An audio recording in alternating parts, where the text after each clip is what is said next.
This video falls under fair use. Fair use allows commentary, criticism, and reactions. What's up? Back with another one. So today, I'm going to show you Pat Beverley talking about this crazy NBA situation. I need a veteran prep. Oh, Jake. Yeah. Yeah. What's happening? Yeah, what's happening? The man himself. Man. Yeah. Hey, what's going on, man? Ain't nothing, bro. FBI You good? after the people. You good, huh? I'm good. I said the FBI after the gambling people. What's going on? Hey, they tripping. What they doing? What are they doing? I honestly, I think they making a mockery out the league. If this stuff comes out to be true, I think, because I know when y'all played, this wasn't like gambling and DraftKings and all that type of stuff. It wasn't really big when y'all was playing. Nah, just on the plane. You got it cracking on the plane. That's about it. So it wasn't none of these stories that you kind of even heard of when you was playing, huh? Nah, no card games, nothing like that. Just like cats we'd go out west or whatever. Cats would go to Vegas. They got a couple of days off and come back with a satchel full of cash. But other than that, no card games. It's crazy. They telling the mafia's in this, bro. I just hope it ain't no other names come out. Yeah, but you know when people get that pressure put on them, anything can happen. But they wasn't even making no bread from what I heard today. Like, for real? I mean, I heard Terry Rozier got 200 racks. What's that? I mean, I know that's a lot of bread, but that ain't. You make $26 million a year. Yeah, that's what I'm saying. That ain't enough to get in trouble for. And I saw Chauncey got wired like 50 racks for something. I don't know, bro. This is crazy. I didn't know about all that. Yeah, I read that, so I don't know how true it is. It's three sides to every story. It is. So we ain't gonna jump the gun at all. Yeah. The NBA is a brotherhood. So we hope that our brothers get out that jam. But like I heard, right, my side of the story is I'm hearing that they went past the NBA. Like they didn't even. Chauncey Billups coached the game last night. Got picked up this morning. Yeah, Rozier was here in Orlando last night and got picked up this morning too. Wow. But look, I'm thinking the FBI, they not coming to knock on your door unless they got you. Unless they got you red-handed. We know that. Yeah.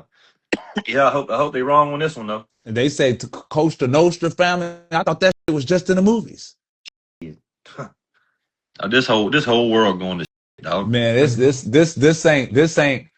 ain't what I thought it was gonna be when it came to like. Hey, you know what? You know what? Thank God for Dave Portnoy. How about that? Yes, sir. Got it. Yeah. Listen. We thankful for Dave. Shout out to Dave. Yeah.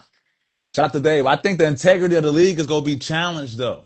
I think, but people been trying to do that since day one. But hey, look, David Stern, I think, will be flipping over in his grave if he knew this gambling stuff was going on, bro. Ooh, man. And it's gonna keep getting worse if you. It is because you can't control it. No, you can't. Not because all this DraftKings and FanDuel, all that stuff's on the court. You know what I mean? It's all about the bread. Yeah. I mean, like when you really think about it, right? When you really think about it, like if the necessary pressure is put on the necessary people go start telling. Oh yeah, like Gilbert Arenas showed up today on his show, like with an informant lunch on his lunch bag. Like wearing it, telling you, yeah, I'm gonna tell. Yeah. I hope he's just being Gil though when he's doing that. You know what I mean? Yeah, man. So obviously, when me and J Dub were talking about this, like the gambling stuff when J Dub played is very different from when I played, right? So when I play, obviously you would hear that, but you be so for me, right? I don't know for everybody else, but for me, I'm so locked in the game that I really don't even hear that. Like I hear it more now that I'm not playing basketball. Like I see the commercials, I see the gambling commercials at the every commercial, every other commercial is a gambling commercial, right? So I see it now, but I've never been in a position where I'm like, damn, I fucked up somebody parlay. Like, but you get it all the time on Twitter. You get it all the time on Twitter though, but I ain't never reacted from it.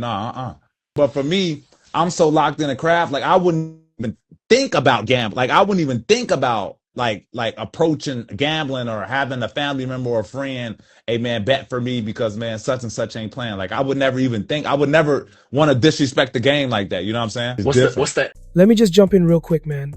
Beverley is really breaking it down, talking about the pressure players feel and how situations like this can make anyone look like they're telling or leaking info.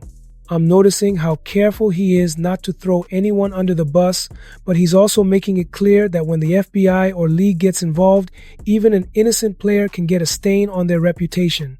what's the end game for like Chauncey, Scary Terry? Like, what's the like how you that must feel crazy. Like he just coached a game yesterday. Like, Yeah, They say he they put up they his got to be house. worried. They They got to say be Terry worried. Rozier just put up his house for collateral to get Real. out. that's not worth it, bro. I'm cool. that ain't worth it, bro. I'm No, it's cool, not. bro. I'm cool, bro. I'm Nah. cool. Yeah, I'm cool. let's just play blackjack or Blu-ray or something like that for the per diem on the plane and get the call day. And keep it moving, man. Yep. Cause they That's go right. look at us crazy. They go look at Yeah. athletes like they already think we're entitled already. They already think that we okay. These guys think they're better than everybody. They get to bypass the rules. And now you doing this, like man, they go make an example out there. They go make an Even if example you're out there. not, you're gonna have a stain on your resume for Look the at rest. Beasley. Yeah. You feel what I'm saying? Yeah. I know that boy's supposed to be in the NBA. You can't tell me he's not supposed to be in the NBA. Yeah, like come on, look at him. Like this is getting it's getting crazy, and you got to think like it was Damon Jones that was part of it too, a old player, old coach. They said he got wind that Braun wasn't playing or something because he used to coach Braun. He was in the locker room with me when I was with the Lakers. That's why I'm looking like, See, what's going on? you had no idea. You had no idea. No idea that he was doing that. But I heard he kind of jank.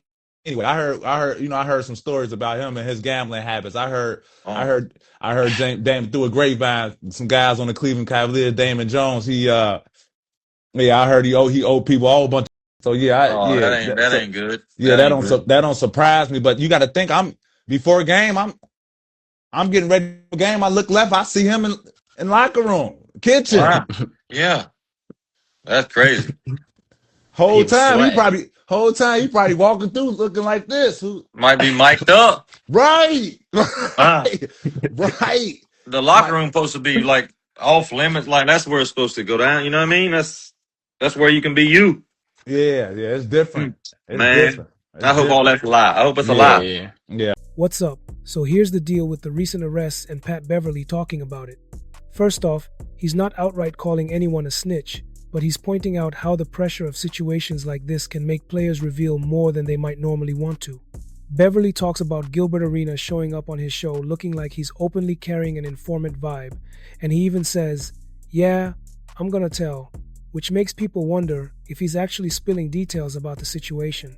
Beverly quickly follows that with hope that Gilbert is just being G, meaning he hopes Gilbert isn't actually exposing anyone, but is just playing around or talking tough. He also brings up Terry Rozier, mentioning some of the reported amounts that supposedly were involved. But he's careful to point out that none of this is concrete, and there's always three sides to every story. The way Pat frames it, he's more concerned about the perception of players talking under pressure than assigning blame. He makes it clear that when the league or the FBI starts to get involved, athletes are going to be in the spotlight, and even if someone isn't guilty, there can still be a stain on their reputation. Okay, so drop a comment, smash that like button, and make sure you subscribe for more videos like this, and I'll see you in the next video.